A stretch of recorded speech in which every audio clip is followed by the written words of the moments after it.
Hello മകളെ, welcome back to organise. It's me Sevin Vadakan. എടാ, നമ്മൾ ഇന്ന് ഡിസ്കസ് ചെയ്യാൻ പോകുന്നത് ട്രിഗ്നോമെട്രി. എന്തോമെട്രി? ട്രിഗ്നോമെട്രി. മലയാളികൾ അതിനെ ത്രികോണമിതി എന്ന് പറയും. എന്തുമിത്? ട്രിഗോണമിതി. ഈ ട്രിഗോണമിതിയുടെ പവർ ഹവർ ആയിട്ടാണ് വന്നിട്ടുള്ളത്. നിങ്ങൾക്ക് എല്ലാവർക്കും അറിയാം എന്താണ് പവർ ഹവർ എന്ന്. എന്താണ് നമ്മുടെ പവർ ഹവർ എന്ന് പറഞ്ഞു കഴിഞ്ഞാൽ എല്ലാ കോൺസെപ്റ്റും ഒരു 10 അല്ലെങ്കിൽ 15 മിനിറ്റ് കൊണ്ട് നിങ്ങളിലേക്ക് എത്തിക്കുക എന്നുള്ളതാണ് നമ്മുടെ ഉദ്ദേശം. Yes, coming to the first point. സമയം തീരും കളയാനില്ല. നമ്മുടെ ട്രിഗ്നോമെട്രിയിൽ നമുക്ക് ആദ്യം തന്നെ ഡിസ്കസ് ചെയ്യാനുള്ള ടോപ്പിക് എന്ന് പറയുന്നത് 45:90. അതുപോലെ തന്നെ 30:60:90. 30:60:90. ഈ രണ്ട് റേഷ്യോവും വന്നു കഴിഞ്ഞാൽ മക്കളെ നമ്മൾ ശ്രദ്ധിക്കേണ്ട ഒരു കാര്യമുണ്ട്. നമ്മൾ എപ്പോഴും ശ്രദ്ധിക്കണം, 45ന്റെ ഓപ്പോസിറ്റ് ഉള്ള സൈഡ് 1 എന്ന് പറയുന്ന റേഷ്യോയിലായിരിക്കും. ഏത് റേഷ്യോയിലായിരിക്കും? 1. കുഴപ്പമുണ്ടോ? മറ്റേ 45ന്റെ ഓപ്പോസിറ്റോ? നോക്കടാ, അടുത്ത 45ന്റെ ഓപ്പോസിറ്റ് കിടക്കുന്നത് ആരാടാ? അടുത്ത 45ന്റെ ഓപ്പോസിറ്റ് കിടക്കുന്നത് 1 ആണ്. 90യുടെ ഓപ്പോസിറ്റ് വരുന്നത് എപ്പോഴും എത്രയായിരിക്കും മക്കളെ? √2 ആയിരിക്കും. എത്രയായിരിക്കും? √2. ഡൗട്ട് ഉണ്ടോടാ? യെസ്. അതേ സാധനം ഒരു ട്രയാങ്കിളിന്റെ ഉള്ളിലുള്ള ആംഗിളുകൾ 30:60:90. 30:60 അത് 90. ഇതാ ഈ 90. ഇങ്ങനെയാണെങ്കിൽ നമ്മൾ ശ്രദ്ധിക്കുക, ഇതിന്റെ റേഷ്യോ എന്ന് പറയുന്നത് 30യുടെ ഓപ്പോസിറ്റ് എപ്പോഴും വരുന്നത് 1 ആയിരിക്കും. 60യുടെ ഓപ്പോസിറ്റ് എപ്പോഴും വരുന്നത് √3 ആയിരിക്കും. 90യുടെ ഓപ്പോസിറ്റ് എപ്പോഴും വരുന്നത് എത്രയായിരിക്കും? 2 ആയിരിക്കും. ഡൗട്ട് ഉണ്ടോ? അപ്പൊ നമ്മളിവിടെ ശ്രദ്ധിച്ചേ, ഇവിടെ ഒന്ന് ശ്രദ്ധിച്ചേ. ഈ 1ന് പകരം ഇവിടെ 5 വന്നാൽ ഇവിടെയും 5 ആയിരിക്കും. ഇവിടെ 5 √2 ആയിരിക്കും. അതായത് 5 √2. കുഴപ്പമുണ്ടോ? ഇനി 5ന് പകരം ഇവിടെ ഈ 1ന് പകരം 6 വന്നാൽ ഇവിടെയും 6 ആയിരിക്കും. ഇവിടെ 6 √2 ആയിരിക്കും. കൊള്ളാലോ കളി. അങ്ങനെയാണെങ്കിൽ ഇവിടുത്തെ കേസിൽ ഇവിടെ 4 വന്നാൽ ഇവിടെയും 4 ആയിരിക്കും. ഇവിടെയും 4 √2. കണ്ടോ? ഇനി അത് നമ്മുടെ 30:60:90 എന്ന് പറയുന്ന ഈ ട്രയാങ്കിളിലേക്ക് വരുമ്പോഴോ 1ന് പകരം ഇവിടെ 5 വന്നാൽ ഇവിടെ 5 √3. ഇവിടെ 5 × 2 ആരാടാ? 10 അല്ലേ? 10 ആയിരിക്കും ആൻസർ. ഡൗട്ട് ഉണ്ടോ? ഇവിടെ 1ന് പകരം 6 വന്നാൽ ഇവിടെ 6 √3 ആണ്. ഇവിടെ എന്താ വരിക? ഇവിടെ 6, ഇവിടെ 6 √3. 6 √3യുടെ ഡബിൾ എത്രയാടാ?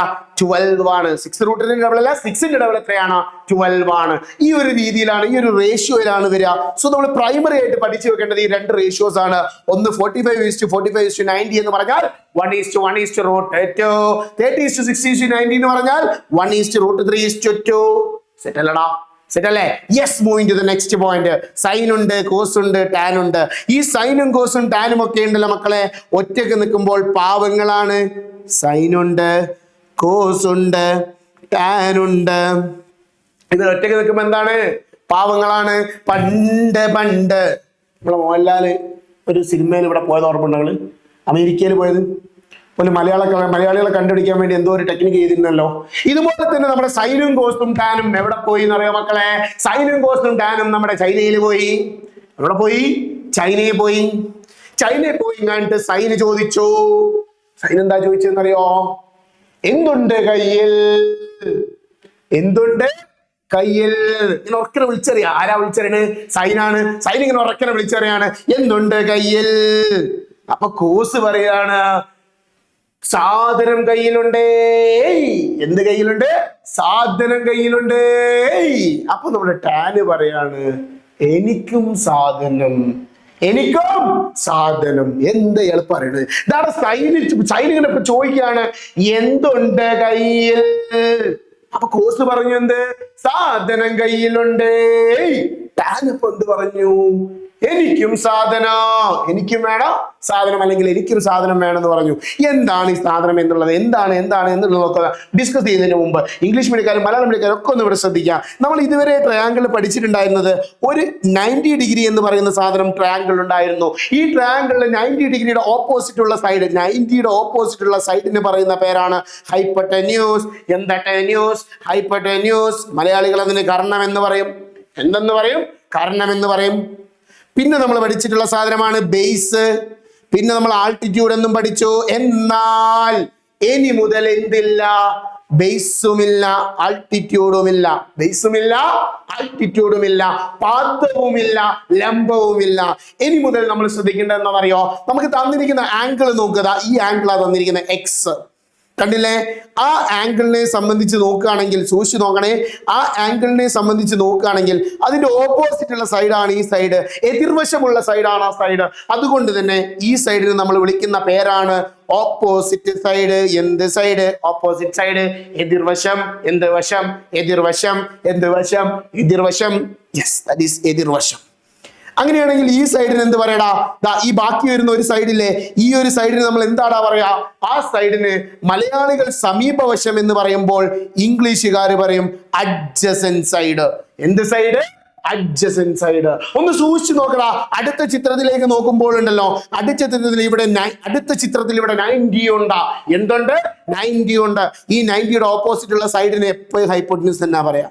മലയാളികൾ അതിന് കാരണം ഒന്നും പറയും. കുഴപ്പമുണ്ടോ? എന്നാൽ ഈ ചിത്രത്തിൽ നിന്നും ഈ ചിത്രത്തിലേക്ക് വരുമ്പോൾ എന്ത് മാറ്റാണ് വന്നിട്ടുള്ളത്? എന്ത് മാറ്റാ വന്നിട്ടുള്ളത്? എക്സ് എന്ന് പറയുന്ന ഈ ആംഗിൾ ഇവിടെ ഉള്ളത് ഇവിടേക്ക് പോയി. അതായത് ഇവിടെ അതിന് എക്സ് വേണ്ടത്, അതെല്ലാം കൂടി ഇവിടേക്ക് പോയി. എക്സ് എന്ന് പറയുന്ന ആംഗിൾ മാറുമ്പോൾ എന്ത് മാറ്റാടാ വരിക? സൈഡിന് മാറ്റം വരും അല്ലെ? ഈ എക്സിന്റെ ഓപ്പോസിറ്റ് ഉള്ള സൈഡാണിത്. അതുകൊണ്ട് തന്നെ ഈ സൈഡാണ് ഇപ്പോൾ ഓപ്പോസിറ്റ് അല്ലെങ്കിൽ എതിർവശം. കുഴപ്പമുണ്ടോ? അപ്പൊ മറ്റേ സൈഡിന് എന്താടാ പറയാ? മറ്റേ സൈഡ് സമീപവശം സാറേ, അല്ലെങ്കിൽ ഇംഗ്ലീഷുകാർ അതിന് അഡ്ജസന്റ് എന്ന് പറയും. ഡൗട്ട് ഉണ്ടോ? ഇപ്പൊ നമുക്ക് സൈഡുകൾ എങ്ങനെയാണ് നിർണ്ണയിക്കുന്നത് മനസ്സിലായി. 90 ഡിഗ്രിയുടെ ഓപ്പോസിറ്റ് ഉള്ള സൈഡിന് നമ്മൾ ഹൈപ്പോട്ടന്യൂസ് അല്ലെങ്കിൽ കർണം എന്ന് പറയും.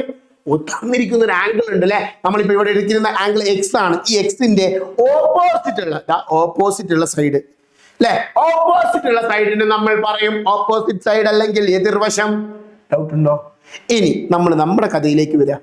നമ്മുടെ സൈനും കോസ്റ്റും ടാനും കൂടി എവിടെ പോയി എന്നാ പറഞ്ഞത്? ചൈനയിൽ പോയി എന്നാ പറഞ്ഞത്. സൈനും കോസ്റ്റും ടാനും കൂടി ചൈനയിൽ പോയി കണ്ടിട്ട് എയർപോർട്ടിൽ കൂടി കളിച്ച് നടക്കുക. എന്താ ചോദിച്ചു നടക്കുന്നത്? സൈൻ ഇങ്ങനെ ചോദിച്ചു, എന്തുണ്ട് കയ്യിൽ? എന്തുണ്ട് കയ്യിൽ? സൈന് ചോദിച്ചത് എന്തുണ്ട് കയ്യിൽ എന്നാണ്. അപ്പൊ കോസ് പറഞ്ഞു. കോസ് എന്താ പറഞ്ഞത്? കോസ് പറഞ്ഞു സാധനം കയ്യിലുണ്ടോ? സാധനം കയ്യിലുണ്ടോ എന്ന് ചോദിച്ചു. അപ്പൊ ടാൻ പറഞ്ഞു എന്ത്? എനിക്കും സാധനോന്ന്. ഇതെല്ലാം കൂടി കേട്ടിരുന്ന ഒരു ചൈനക്കാരുണ്ടല്ലോ, ചീത്ത വിളിച്ചാന്ന് തോന്നുന്നു എന്ന് പറഞ്ഞു. എന്ത് പറഞ്ഞു? എന്ത് പറഞ്ഞു? എന്ന് പറഞ്ഞു. എന്താ അതൊന്നും മനസ്സിലായില്ല അല്ലെ? ഇവിടെ നോക്കിക്കോളി മക്കളെ, നമ്മുടെ സൈനും കോസും ടാനും ഉണ്ടല്ലോ, വെറുതെ നിൽക്കുമ്പോൾ പാവങ്ങളാണ്. ഇവരുടെ കൂടെ ഉണ്ടല്ലോ ഇവിടെയുള്ള ഈ ആംഗിൾ ഇല്ലേ, ഈ ആംഗിൾ എക്സ് എന്ന് പറയുന്ന സാധനം കൂടി കഴിഞ്ഞാൽ ഇവരുടെ സ്വഭാവം മാറും. ഇവരുടെ സ്വഭാവം നിങ്ങൾ നോക്കിയേ, sine x is equal to എന്തുണ്ട് കയ്യിൽ. അങ്ങനെയല്ല, എതിർവശം ബൈ കർണ. എന്ത്? എതിർവശം ബൈ കർണ. Cos x is equal to എന്താടാ? സമീപവശം ബൈ കർണ. സാധനം കയ്യിലുണ്ട്, അതല്ല സമീപവശം ബൈ കർണ. ടാൻ എക്സ് എന്ന് പറഞ്ഞാൽ എന്താടാ? എനിക്കും സാധനം എന്നല്ല, എതിർവശം ബൈ സമീപവശം എന്ന് പറയും. എന്ത് വശം ബൈ? എതിർവശം ബൈ സമീപവശം. ഇനി ഇംഗ്ലീഷുകാർ ഇതെങ്ങനെയാ പഠിക്കുക? ഇതൊക്കെ മലയാളം മീഡിയക്കാരുകളല്ലേ. അതിന് വേണ്ടിയിട്ടാണ് താഴത്ത് സാർ ഒരു ചീത്ത പറഞ്ഞത്. എന്താ പറഞ്ഞേ? നോക്കടാ, സോ എന്ന് പറയുന്നതിൽ എസ് സൈനിന് പോയി. ഓ എന്ന് പറഞ്ഞാൽ ഓപ്പോസിറ്റും, എച്ച് എന്ന് പറഞ്ഞാൽ ഹൈപ്പോട്ടന്യൂസുമാണ്. അത് ഇവിടേക്ക് ഒന്ന് എഴുതിയേ. Opposite by hypotenuse, opposite by hypotenuse. Cos cos cos that is adjacent by hypotenuse. tan x tan x tan x o by a. പരിപാടി കഴിഞ്ഞടാ, വളരെ ഈസി ആയിട്ട് പരിപാടി കഴിഞ്ഞടാ. ഇവിടെ നോക്കടാ, ഇവിടെ നോക്കി, ഇവിടെ നോക്കി, ഇവിടെ നോക്ക്.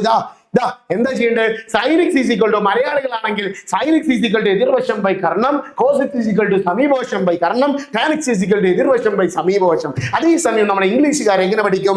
Sign x is equal to opposite by hypotenuse, cos x is equal to adjacent by hypotenuse, tan x is equal to opposite by adjacent എന്ന് കൃത്യമായിട്ട് പഠിച്ചു വെക്കുക. ഇത് വളരെ വളരെ വളരെ വളരെ വളരെ ഇമ്പോർട്ടന്റ് ആണ്. Dangerous, dangerous. ഇത് പഠിക്കാണ്ട് നിങ്ങൾ ഒരു കാരണവശാലും എക്സാം ഹാളിലേക്ക് കടക്കാൻ പാടില്ല.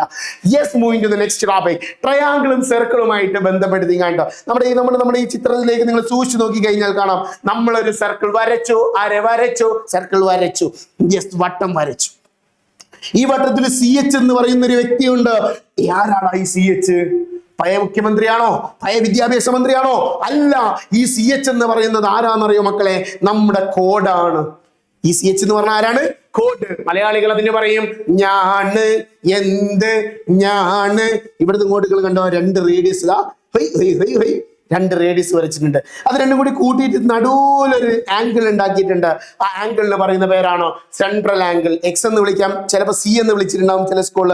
നമ്മളിപ്പോൾ തൽക്കാലം C എന്നാക്കുന്നു കേട്ടോ. C ഡിഗ്രി അല്ലെങ്കിൽ സെൻട്രൽ ആംഗിൾ എന്ന് പറയുന്നു.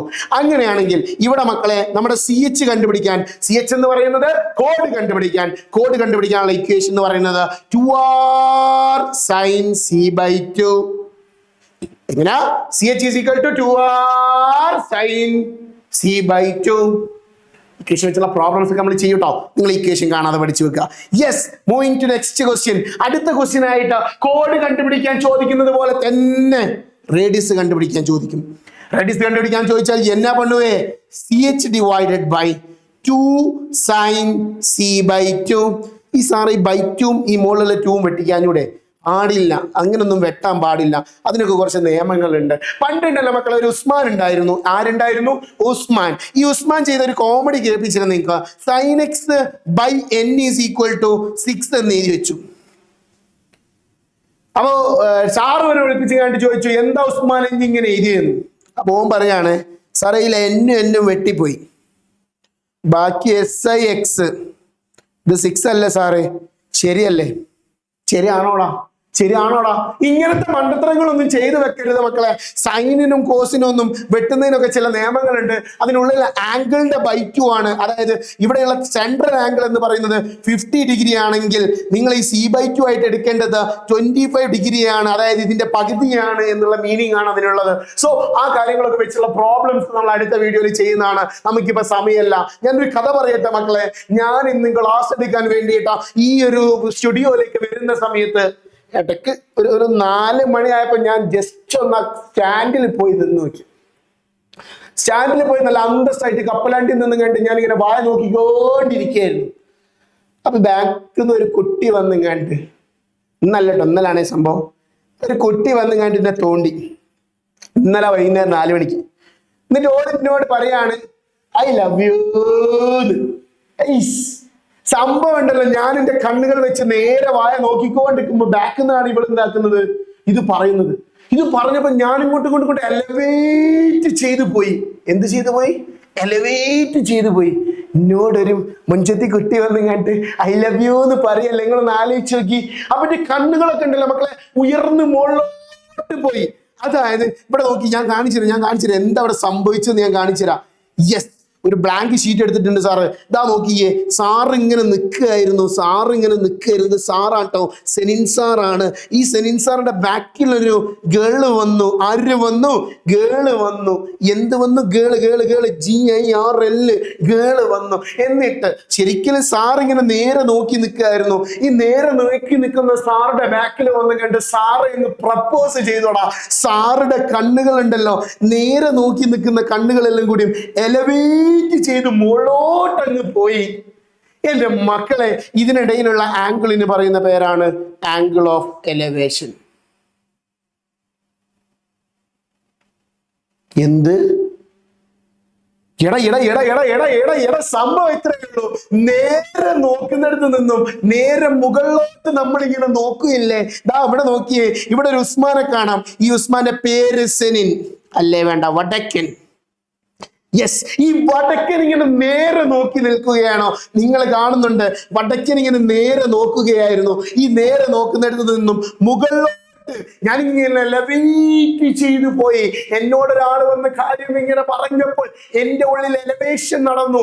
എലവേറ്റ് ചെയ്തു. ഈ മുകളിലോട്ട് പോയിട്ടുള്ള ഈ ആംഗിളിന് പറയുന്നതാ നേരെ നോക്കുന്നതിനും മുകളിലോട്ട് നോക്കിയതിനും ഇടയിലുള്ള ആംഗിളിന് പറയുന്ന പേരാണ് ആംഗിൾ ഓഫ് എലവേഷൻ. മലയാളികൾ പറയും മേൽക്കോൺ എന്ന് പറയും. എന്ത് കോൺ എന്ന് പറയും? മേൽക്കോൺ എന്ന് പറയും. എന്നാലുണ്ടല്ലോ മക്കളെ, ഇന്ന് വളരെ വിഷമത്തോടു കൂടി അതേ കുട്ടി, ഞാൻ ആ കുട്ടീനെ തന്നെ ഒന്നുകൂടി കാണാൻ വേണ്ടിയിട്ട് പോയതായിരുന്നു. അപ്പോൾ ഉണ്ടല്ലോ ആ മോള് ആ കുട്ടീൻ്റെ അടുത്ത് വന്ന് കണ്ട് പറയാണ്, സംഭവം എന്നാലും ഞാൻ പ്രാങ്കിയതാട്ടോ. സ്വാഭാവികമായിട്ടും സാർക്ക് നിങ്ങൾ നിന്റെ ക്ലാസ് തുടങ്ങിയത് മുതൽ നിങ്ങൾ ശ്രദ്ധിക്കുന്നുണ്ടാവും സാർക്ക് ഒരു വിഷമമുണ്ട് അല്ലെ. അതെ അതെ, ആ കുട്ടി എന്നോട് വന്ന് പറയുകയാണ് മക്കളെ എന്നെ പ്രാങ്കിയതാണെന്ന്. ഞാൻ ചാടിക്കേറി ഒരു ബിൽഡിങ്ങിന്റെ മുകളിൽ കയറി നേരെ കുറെ നേരം നോക്കി നിന്നു. കണ്ടോ, നേരെ കുറെ നോക്കി നിന്നു. ഈ ജീവിതം അവസാനിപ്പിക്കാം എന്നുള്ള ഒരു ചിന്തയോടുകൂടി ഞാൻ ഇങ്ങനെ ഡിപ്രഷൻ അടിച്ച് നിൽക്കുകയായിരുന്നു. അങ്ങനെ ഞാൻ നേരെ നോക്കി നിൽക്കുന്ന ഞാൻ പെട്ടെന്ന് താഴോട്ട് നോക്കിയപ്പോൾ മറ്റൊരു പെൺകുട്ടിയെ കണ്ടു.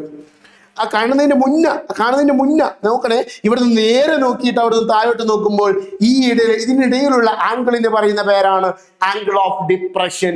ആംഗിൾ ഓഫ് ഡിപ്രഷൻ മലയാളികൾ അതിന് പറയും കീക്കോൺ എന്ന് പറയും. വേണ്ട, മലയാളം എഴുതണ്ട, മെച്ചി പറഞ്ഞിട്ട് മലയാളം എഴുതരുതെന്ന്. യെസ് ഇവിടെ നോക്കടാ, ആംഗിൾ ഓഫ് ഡിപ്രഷൻ എന്ന് പറയും. എന്തിനാണ് ആംഗിൾ ഓഫ് ഡിപ്രഷൻ എന്ന് പറയാ? നേരെ നോക്കുന്നിടത്തും താഴോട്ട് നോക്കുമ്പോൾ അതിനിടയിലുള്ള ആംഗിളിന് പറയുന്ന പേരാണ് ആംഗിൾ ഓഫ് ഡിപ്രഷൻ അല്ലെങ്കിൽ കീക്കോൺ എന്ന് പറയും. ഈ നേരെ നോക്കുന്നിടത്ത് നിന്നും മുകളിലോട്ട് നോക്കുമ്പോൾ അതിനിടയിലുള്ള ആംഗിളിന് പറയുന്ന പേരെന്താടാ? മേൽകോൺ അല്ലെങ്കിൽ ആംഗിൾ ഓഫ് എലവേഷൻ എന്ന് പറയും. ഇത്രയും കോൺസെപ്റ്റുകളാണ് നമുക്ക് ട്രിഗ്നോമെട്രി എന്ന് പറയുന്ന ഈ ഒരു ചാപ്റ്ററിൽ പഠിക്കാനുള്ളത്. ഇതുമായിട്ട് ബേസ് ചെയ്തിട്ടുള്ള നല്ല വെറൈറ്റി ക്വസ്റ്റ്യൻസുമായിട്ട് അടുത്ത ക്ലാസ്സിൽ സാറ് വരും. അതുവരേക്കും tata bye bye. It's me Serin Vadakan signing off from ആർക്കനെക്സ്.